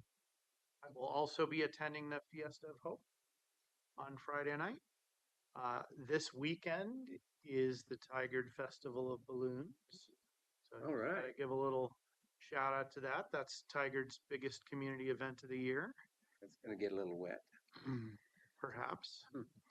Monday, I mean, it's Oregon. We have no idea what's going to happen. Monday, I will be, I think AOC's having all of their committee meetings. Yeah. That like kind of stacked that day because of the event in Sisters. So I will be attempting to attend virtually the Public Safety and Veterans Steering Committee meeting. Okay. Tuesday of next week, we have an SHS briefing discussion. I think you and I do with some of the some of our housing leaders, and then I have an enhanced Sheriff's Patrol District levy planning meeting, and a one-on-one with the county administrator. And then that later that afternoon, evening, the Tigard City manager candidates are going to be having a public forum. They haven't even announced who they are yet, but next Tuesday there will be a public forum for anyone that wants to provide input or talk with the finalist candidates from the community. That's all I got. Cool. I will be there. I guess I should say that. I was saying that because I was specifically asked to attend and participate. Great. Well, I was on vacation last week, and though Ann Ober and I had far too many phone conversations, otherwise, I didn't have any other county work. So it was refreshing to only carry one phone and occasionally two. So she managed to track me down on my personal phone quite frequently, as was appropriate. I will be attending in person the AOC Ledge Retreat. So if there's anything you're concerned about as the Ledge delegate, Ledge Committee delegate from our county, please let me know. I also have an interview. There are a bunch of us that are outgoing. And so AOC has asked several of us to be interviewed about AOC. And I am in the throes of finalizing a presentation with Grace's help on rethinking county budget, part of that webinar series. So we're just harvesting a lot of presentations that we've had during our process. And when the Commissioner Snyder participated. It's It's follow-up. It's the follow-up. Yeah. It's about, how the boards go through their decision making. And you're speaking. Yeah, and what the public input is. So as usual, I'm throwing a lot of slides at them, but I'll just be jumping through them so that they can see what our process is, and can see slides that show the work that we do. So, and I can't remember what date. That's this Friday. Yes, it's this Friday. But I don't remember the time. I think it might be at like 11. Don't forget that July 3rd, Friday, July 3rd is a holiday. So don't be showing up to work that day because you'll be really alone. So have a good holiday weekend for sure. Next week, meeting wise for me, is somewhat quiet, which is nice. So, but if I'm not here in the office, I'll be available at home. So don't hesitate to give me a ring. Okay? Great. That's it for this portion of our agenda. So we are going to move to our last agenda topic, which is an executive session. It'll take us a few minutes to get all the change up for that. Remember, that's your bow out. So I'd like to ask for a motion to adjourn to executive session pursuant to ORS 192.660 sub 2 sub D for the purposes of discussing labor negotiations. Second. All those in favor, please vote by raising your hand. Thank you. Any opposed? The motion carries unanimously 5-0. We'll see you in July, everybody else. We're adjourning to executive session.